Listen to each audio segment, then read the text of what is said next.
Mark. അവന് 80% നിന്നും മാതാവ് അവന് 92% മാർക്ക് കൊടുത്ത് അവന് വളരെ ഉയർന്ന വിജയം കൊടുത്തു. അവന് ഈ ഗവൺമെൻറ് സീറ്റ് കിട്ടാൻ വേണ്ടിയിട്ടായിരുന്നു. എറണാകുളത്താണ് താമസിക്കുന്നത്.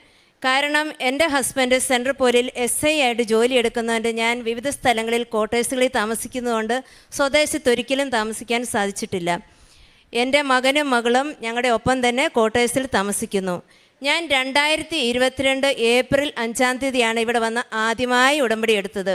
ഞാൻ ഉടമ്പടി 2022 എടുത്തതെങ്കിൽ കൂടെ എനിക്ക് ആദ്യമായി നടന്ന അത്ഭുതം 2022 അമ്മ മാതാവിൻ്റെയും ഈശോ തിരുക്കുമാരൻ്റെയും വലിയ അത്ഭുതം വഴി എനിക്ക് 2021 വലിയൊരു അത്ഭുതം നടന്നു. കാരണം എൻ്റെ ഭർത്താവ് ഒറീസയിൽ അന്നേരം ജോലിയിലായിരുന്നു. ആ സമയത്ത് ഞങ്ങൾ നാട്ടിലോട്ട് പോരണമെന്നാണ് ആഗ്രഹിച്ചിരുന്നത് പോസ്റ്റിംഗ് വന്നപ്പോൾ.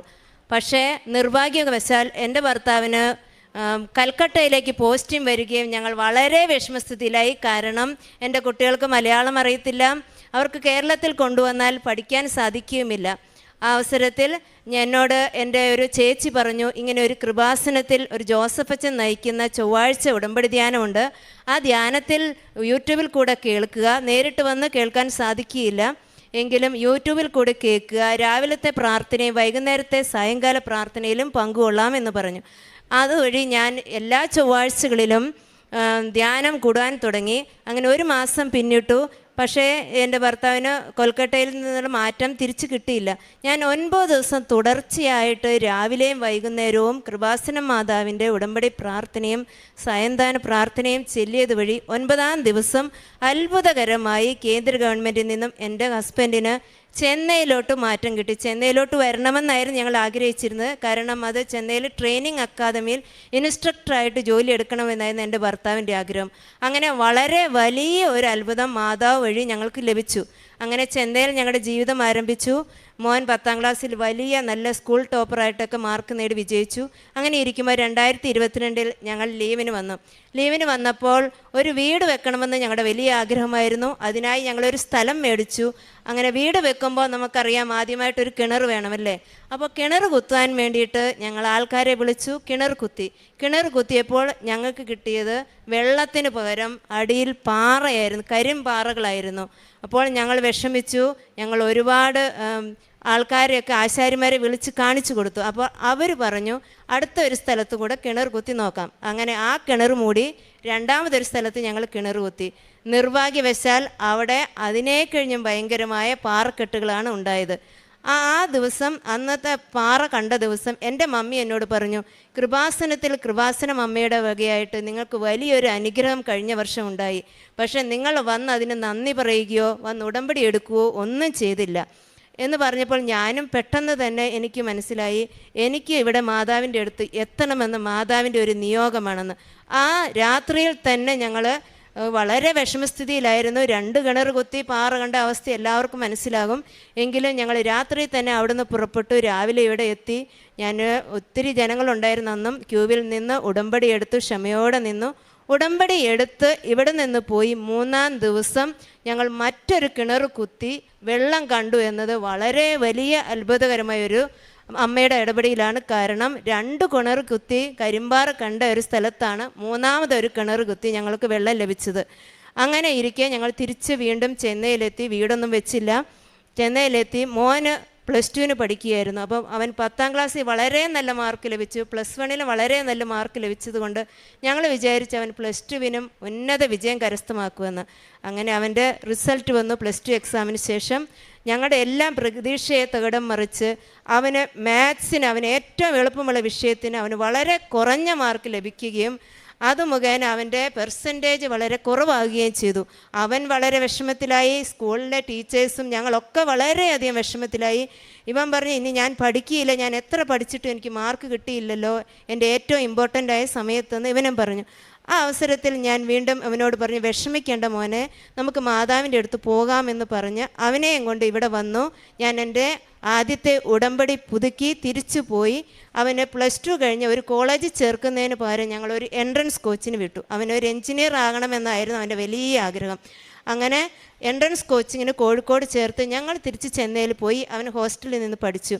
അങ്ങനെ ആ എൻട്രൻസിൻ്റെ എക്സാമിൻ്റെ സമയമായപ്പോൾ അത്ഭുതകരമായി എൻ്റെ ഭർത്താവിന് ലീവ് കിട്ടുകയും വീണ്ടും ഞങ്ങൾ അവനെയും കൊണ്ട് ഈ കൃപാസനത്തിൽ വരികയും അച്ഛൻ അവൻ്റെ ഹോൾ ടിക്കറ്റ് ആൾത്താരയിൽ കയറി അച്ഛൻ്റെ അടുത്ത് വരാൻ സാധിക്കുകയും ഹോൾ ടിക്കറ്റ് കൊണ്ട് അച്ഛൻ പ്രാർത്ഥിച്ച് അവനൊരു കാശുരൂപം വെഞ്ചരിച്ചു കൊടുത്തു. അവന് വിശ്വാസത്തോടെ ആ കാശുരൂപവും കഴുത്തിൽ തൂക്കി എക്സാം എഴുതാൻ പോയി വെഞ്ചരിച്ച ഹോൾ ടിക്കറ്റുമായിട്ട്. അത്ഭുതമെന്ന് പറയട്ടെ, അവൻ എഴുതിയ എല്ലാ എക്സാമിനേഷനും അവൻ ക്വാളിഫൈ ആയി. അവന് കേരള എഞ്ചിനീയറിംഗ് ടെസ്റ്റുകൾ എത്രയൊക്കെ അവൻ എഴുതിയോ എല്ലാത്തിലും അവൻ വിജയിച്ചു. കേന്ദ്രത്തിൻ്റെ CUET എന്ന് പറഞ്ഞ എക്സാമിൽ വിജയിച്ചു.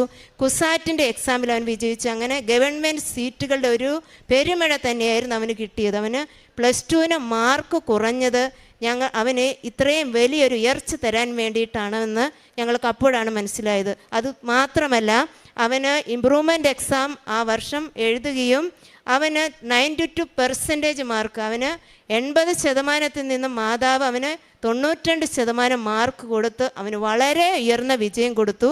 അവന് ഈ ഗവൺമെൻറ് സീറ്റ് കിട്ടാൻ വേണ്ടിയിട്ടായിരുന്നുവെന്ന് പിന്നീടാണ് ഞങ്ങൾക്ക് മനസ്സിലായത്. മാതാവേ ഒരുപാട് നന്ദി. അതിനുശേഷം എൻ്റെ മോൾക്ക് ഇപ്പോൾ 12 വയസ്സായി.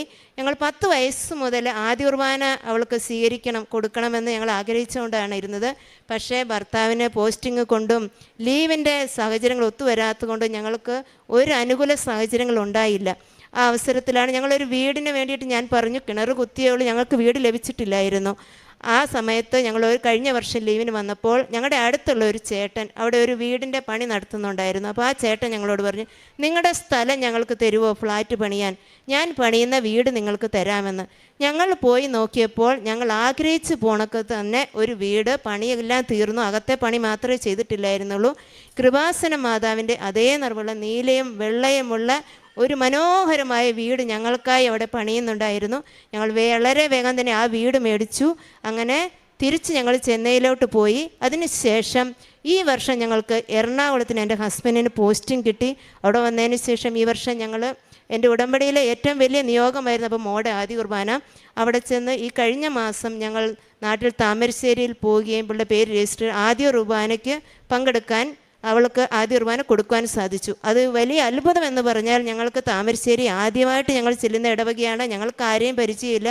15 വർഷമായിട്ട് ഞങ്ങൾ കേരളത്തിന് പുറത്ത് തന്നെയാണ് താമസിക്കുന്നത്. എങ്കിലും ഞങ്ങൾ എത്തുന്നതിന് മുമ്പ് തന്നെ, ലീവിന് ചെല്ലുന്നതിന് മുമ്പ് തന്നെ അവിടെ അച്ഛനും അവിടെയുള്ള കൈക്കാരുമായിട്ട് ഇടപെട്ട് ഞങ്ങൾക്ക് ഹാള് ബുക്ക് ചെയ്യാനും പള്ളി അലങ്കരിക്കാനും അതുകൊണ്ട് എല്ലാ ക്രമീകരണങ്ങൾക്കും ഞങ്ങൾക്ക് മുന്നേ മാതാവ് ആൾക്കാരെ അയച്ചു. ഇവളുടെ ഫങ്ഷൻ വളരെ ഭംഗിയായിട്ട് നടന്നു. പിന്നെ വേറൊരു വലിയ അത്ഭുതം എന്ന് പറയുന്നത്, ഞാനൊരു കേക്കൊക്കെ ഉണ്ടാക്കുന്ന ഒരു ബേക്കറായിരുന്നു. എനിക്ക് കേക്കിൻ്റെ വലിയ ബേക്കിംഗ് കട തുടങ്ങണമെന്നായിരുന്നു ആഗ്രഹം. അങ്ങനെ ഇരിക്കുന്ന അവസരത്തിൽ ഞാൻ ചെന്നൈയിലായിരിക്കുമ്പോൾ തന്നെ ഒരുപാട് കേക്കുകൾ ഉണ്ടാക്കി വിൽക്കുമായിരുന്നു. ആ അവസരത്തിൽ ഞാൻ എൻ്റെ മൊബൈലിൽ ഒരു ആഡ് കണ്ടു, ഒരു TTC കോഴ്സിൻ്റെ. ഞാൻ അതിൻ്റെ പ്രകാരം ഞാൻ ആഡിനൊരു മെസ്സേജ് തിരിച്ചയക്കുകയും അത്ഭുതകരമെന്ന് പറയട്ടെ, എനിക്ക് ആ TTC കോഴ്സിൽ ചേർന്ന് പഠിക്കാനുള്ള അവസരം ഉണ്ടാകുകയും ചെയ്തു. ഞാൻ 15 വർഷം മുമ്പ് എൻ്റെ വിദ്യാഭ്യാസം ഉപേക്ഷിച്ചതാണ്. വീണ്ടും ഒരിക്കലും ഞാൻ വിദ്യാഭ്യാസത്തിലോട്ട് തിരിച്ചു വരുമെന്ന് വിചാരിച്ച ആളല്ല. എങ്കിലും മാതാവിൻ്റെ അനുഗ്രഹം കൊണ്ട് എനിക്ക് വീണ്ടും പഠനത്തിലോട്ട് തിരിച്ചു വരാൻ സാധിച്ചു. ഈ കഴിഞ്ഞ ജനുവരിയിൽ ഞാൻ മാർച്ചിൽ എക്സാം എഴുതി. അതിനെനിക്ക് ഓൾ കേരള TTCയിൽ ഫസ്റ്റ് റാങ്ക് ലഭിച്ച് എന്നെ മാതാവ് അത്രത്തോളം ഉയർത്തി. ഞാൻ പഠിച്ച ഇൻസ്റ്റിറ്റ്യൂട്ടിൽ തന്നെ HOD ആയിട്ട് ടീച്ചർമാരെ പഠിപ്പിക്കുന്ന ട്യൂട്ടറായിട്ട് ഇപ്പോൾ ജോലി ലഭിച്ചു. ഇതൊക്കെ ഞാൻ ഒരിക്കലും സംഭവിക്കുമെന്ന് വിചാരിക്കുക പോലും ചെയ്യാത്ത അനുഭവങ്ങളാണ് മാതാവ് എൻ്റെ ജീവിതത്തിൽ ഉടനീളം ഞങ്ങളെ നയിച്ചുകൊണ്ട് ഞങ്ങൾക്ക് തന്നുകൊണ്ടിരിക്കുന്നത്. മാതാവേ നന്ദി, യേശുവേ നന്ദി. പിന്നെ നേർച്ച വസ്തുക്കൾ പുരട്ടിയിട്ടാണ് എൻ്റെ മക്കൾ എന്നും സ്കൂളിൽ പോകാറുള്ളത്. അവർക്ക് ഉയർച്ചയല്ലാണ്ട് ഒരിക്കലും ഒരു നഷ്ടം ഇതുവരെ ഉണ്ടായിട്ടില്ല. പിന്നെ ഞങ്ങൾ കോട്ടേഴ്സിലാണെന്ന് ഞാൻ പറഞ്ഞു, ഞങ്ങൾ ഈ പേപ്പറൊക്കെ ഓരോ വീടുകളിൽ കയറി മാതാവിന് എനിക്ക് തന്ന അത്ഭുതം പറഞ്ഞ് അവർക്ക് കൊടുക്കുമ്പോൾ അവരുടെ ജീവിതത്തിലും, അക്രൈസ്തവരാണെങ്കിൽ പോലും അവരുടെ ജീവിതത്തിലും വളരെയധികം വീടില്ലാത്തവർക്ക് വീട് കിട്ടുകയും ഒക്കെ പറഞ്ഞെന്ന് പറയുന്ന അവരുടെ അത്ഭുതം കേൾക്കുമ്പോൾ എനിക്കും ഭയങ്കര ചാരിതാർത്ഥ്യമുണ്ട്. മാതാവിന് കോടാനുകോടി നന്ദി, ഈശോയ്ക്ക് നന്ദി. എന്നെ ഇവിടെ എത്തിച്ചത് ദൈവത്തിൻ്റെ ഒരു മാതാവിൻ്റെ ഒരു അത്ഭുതമായിട്ട് ഞാൻ ഇന്ന് കണക്കാക്കുന്നുള്ളൂ. കാരണം ഞാൻ ഉടമ്പടി പുതുക്കാൻ വന്നയാളായിരുന്നു. പക്ഷേ എനിക്കിവിടെ കയറി സാക്ഷ്യം പറയാനുള്ള അനുഗ്രഹമാണ് ഇന്ന് എനിക്ക് മാതാവ് തന്നത്. ഇതിൽ പരം ഒരു സന്തോഷവും ഒരു അനുഗ്രഹവും എൻ്റെ ജീവിതത്തിൽ ലഭിക്കാനില്ല. മാതാവിന് 1000 നന്ദി, ഈശോയ്ക്ക് കോടാനുകോടി നന്ദി. യേശുവേ